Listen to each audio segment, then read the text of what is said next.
Mesdames, Messieurs, merci de nous regarder. Soyez les bienvenus dans ce journal. Les principaux titres de l'actualité pour commencer. La conférence d'entente nationale s'est achevée hier dimanche 2 avril 2017. Les points clés du rapport en début d'édition. Le président égyptien Al-Sisi est attendu aujourd'hui à la Maison-Blanche pour y rencontrer son homologue Trump. Plusieurs sujets seront débattus. 250 morts, dont plus de 40 enfants. Tel est le bilan de la coulée de boue sur la ville de Mocoa, c'est en Colombie. Bienvenue à toutes et à tous. Avant de vous donner le rapport de la conférence d'entente nationale, le président de la République Ibrahim Boubacar Keïta a pris part à cette cérémonie de clôture qui a eu lieu hier dans l'après-midi dans la salle Banzoumana Sissoko du palais de la culture Amadou Hampâté-Bâ de Badlabougou. Suivons ces quelques points que nous avons pris dans le discours du président. Vos recommandations se signalent par leur pertinence et par leur exhaustivité. Votre diagnostic a été porté sans complaisance et vos propositions de solutions ont été formulées avec courage et précision. Tout comme lors de la phase préparatoire de la conférence, vous avez, à juste titre, insisté sur l'amélioration de la gouvernance. Celle-ci constitue, à n'en pas douter, la condition indispensable à l'adhésion des populations ainsi qu'à la restauration d'une relation de confiance entre décideurs et citoyens. Mesdames, Messieurs, je prendrai sous peu des décisions qui permettront de capitaliser au mieux les recommandations de la conférence d'entente nationale. Ainsi que cela a été précisé à l'ouverture de vos travaux, les éléments constitutifs de la charte pour la paix, l'unité et la réconciliation nationale vont faire l'objet d'une très large diffusion. Celle-ci concernera notamment les populations résidant sur le territoire national, nos compatriotes réfugiés et la diaspora malienne. Il ne s'agit pas de rouvrir les débats sur les thèmes traités lors de la conférence, mais de soumettre les recommandations de celle-ci à l'éventail le plus large de citoyens maliens. Cela afin d'enregistrer leurs remarques, critiques et propositions. Cette démarche est incontournable si nous voulons que la charte, dans sa forme définitive, puisse se prévaloir de l'adhésion maximale des populations et des principaux acteurs de la vie publique. Mesdames, Messieurs, certes, le temps presse. Certes, les urgences s'accumulent.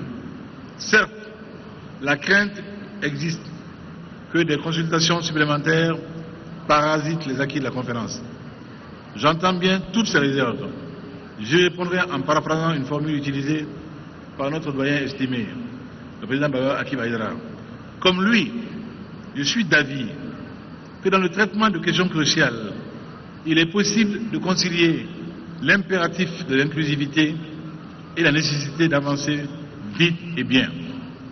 Car nous devons éviter d'affaiblir par précipitation la portée et l'utilité de l'excellent travail qui a été fait ici par vous. C'est pourquoi il nous faut prendre le temps de proposer vos recommandations à la réflexion à d'autres intelligences maliennes, notamment celles qui auraient aimé être là, mais que le format de la conférence n'a pas permis d'inviter. Certains scientifiques notamment, certains sages notamment, et ils sont nombreux dans ce pays, et ils ont leur mot à dire, et ils le diront, Inch'Allah. Notamment à ces intelligences-là qui, au niveau le plus modeste, cultivent le souci du pays. L'heure est trop grave et les enjeux sont trop importants pour que nous ne fassions pas l'effort de convier tous les membres de la grande famille malienne à parfaire les conclusions de la conférence d'entente nationale. Toujours dans le cadre de cette conférence, avant d'arriver au rapport, l'opposition nationale qui a pris le train presque à la gare à la fin même des travaux est venue avec un document de 8 points lu dans cet élément par le chef de file Soumaïla Sissi. Nous avons continué à discuter avec les délégués et avons abouti à un accord en 8 points. Petit A, l'organisation d'une conférence spéciale inclusive sur la paix et la stabilité au centre du Mali. Petit B, l'organisation d'états généraux sur la défense et la sécurité nationale. Petit C, l'organisation d'états généraux sur le foncier. Petit D, l'adoption d'une charte pour la bonne gouvernance et la lutte contre la corruption. Petit E, l'adoption, après la rédaction de la charte pour la paix, l'unité et la réconciliation nationale, des réformes institutionnelles incluses de la révision constitutionnelle. Petit F, l'adoption urgente des mesures consensuelles pour l'organisation d'élections crédibles et transparentes. Petit G, l'évaluation de la mise en œuvre de l'accord pour la paix et la réconciliation issu du processus d'Alger. Petit H, la définition des étapes à venir, c'est-à-dire la mise en œuvre des résolutions et recommandations de la conférence, notamment la phase de consultation de toutes les composantes de la nation, la rédaction et l'adoption de la charte pour la paix, l'unité et la réconciliation nationale, ainsi que pour les activités ci-dessus citées au point petit a à petit g. Et enfin, petit i, la nature inclusive de la structure chargée des différentes étapes du processus. Nous souhaitons également que nos préoccupations soient prises en compte dans la résolution et recommandations de la conférence. Après le président de la République et le chef de file de l'opposition, dans cet élément, nous vous proposons de comprendre et de connaître les propositions, les résolutions, les recommandations retenues dans un document final, le rapport qui est déjà transmis au président de la République qui doit, dans les jours à venir, définir par comment sera rédigée la charte nationale pour l'unité, la paix et la réconciliation nationale. Une semaine de débat intermalien inclusif s'est terminée hier sous la haute présidence du chef de l'État Ibrahim Boubacar Keïta, où il avait commencé lentement la semaine dernière.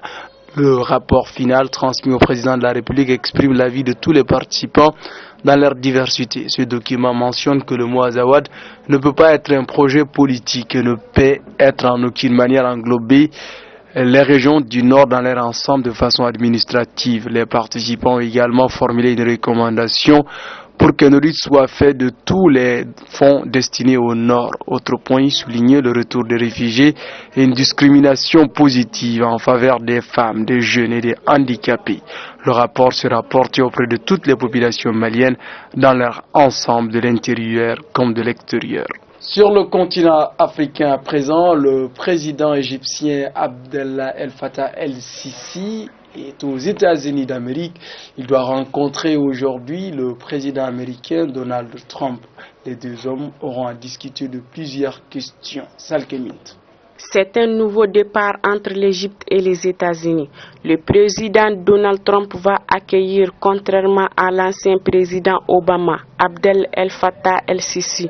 Le président égyptien et Donald Trump auront pour principaux sujets la péninsule Sinaï, une partie de l'Égypte à des attaques terroristes menées par la branche du groupe terroriste Daesh. Abdel Fattah el-Sisi envisage de demander une aide de plus de 100 millions de dollars, plus de 4 milliards de francs CFA pour lutter contre les terroristes. Les échanges doivent aussi porter sur les droits de l'homme. En Égypte, plusieurs centaines de personnes sont en prison pour avoir exprimé leur opinion. Pour beaucoup d'experts, le sujet sera abordé, mais juste de passage. Direction à présent la Guyane, la contestation n'est pas encore terminée. Les manifestants ont refusé le plan d'urgence de 1 milliard d'euros proposé par le gouvernement français. Ce même gouvernement doit se réunir aujourd'hui à Matignon autour du Premier ministre Bernard Cazeneuve. Ce matin, la négociation n'a duré que 15 minutes, alors qu'hier, les pourparlers avaient duré 10 heures. Les représentants des contestateurs ont rejeté à l'unanimité le plan d'urgence d'1 milliard d'euros proposé par le ministre de l'Outre-mer, représentant du gouvernement français. Pour les manifestants, c'est peu ce que la France propose, surtout dans le domaine de l'éducation et de la santé. Le gouvernement français doit se réunir aujourd'hui autour du Premier ministre Bernard Cazeneuve pour trouver des réponses à la crise. Les mouvements contestateurs ont repris le chemin de la contestation depuis ce matin. Ils sont dans les rues pour maintenir la pression. Toujours en Amérique du Sud, en Colombie, 250 morts, 40 enfants dans une coulée de boue qui s'est abattue contre la ville de Macao. Macao, une petite ville de ce pays. Le président Juan Manuel Santos s'est déplacé. Il est sur place depuis 2 jours avec des secouristes qui continuent toujours à rechercher des éventuels survivants sous les décombres. Les habitants ont été surpris dans leur sommeil. La coulée de boue a presque fait disparaître la ville de Macao. Rien n'a été épargné, des maisons, les installations électriques, les voitures. La ville est entièrement ravagée. Les morts se comptent en centaines, plus de 250 personnes, dont 40 enfants. Le pays entier est sur pied. Le président Juan Manuel Santos est sur place depuis 3 jours. Les secouristes sont toujours actifs à retrouver d'éventuels survivants sous les décombres. Les corps sans vie sont réunis au cimetière de la ville où les familles peuvent aller voir. Plusieurs personnes sont toujours portées disparues. La coulée de boue est due à des tempêtes accompagnées de pluie qui ont fait déborder les 3 rivières autour de la ville de Macao. En Équateur, dans la capitale Quito, des manifestations ont éclaté hier soir. Les partisans du candidat Guillermo Lasso contestent déjà les résultats provisoires proclamés par l'autorité chargée d'organiser les élections dans ce pays. Quant au candidat du président actuel, président sortant, il n'est pas l'air de parler de contestation, mais plutôt de célébrer une victoire. Les résultats ne sont pas encore connus définitivement, mais place devant Lenín Moreno, le défunt du président sortant Rafael Correa, une situation que ne digèrent pas du tout les partisans du candidat de l'opposition Guillermo Lasso. Ceux-ci sont descendus dans la rue hier soir. Plusieurs incidents ont éclaté.